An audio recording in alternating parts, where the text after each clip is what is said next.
Welcome to Penrose Learning, where we make understanding easy. In this video, I will explain how to use Roblox voice chat on mobile. First, confirm you are at least 13 years old to access this feature. You will need to verify your account using either a government-issued identification or a valid credit card.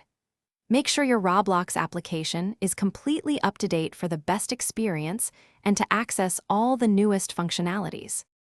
To activate voice chat, open your Roblox application and proceed directly to your account settings.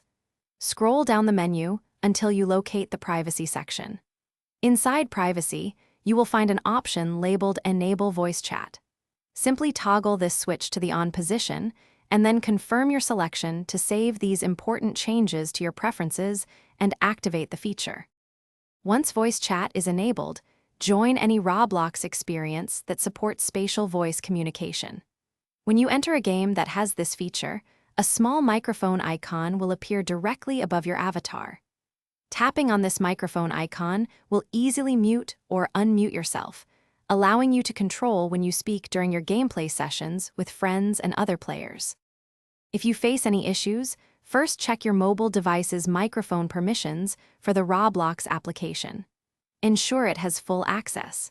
A stable internet connection is also crucial for clear and uninterrupted communication with others. Always practice good voice chat etiquette. Remember to be respectful of all the other players in the game environment. Thanks for watching. If this was helpful, leave a like and consider subscribing. See you next time.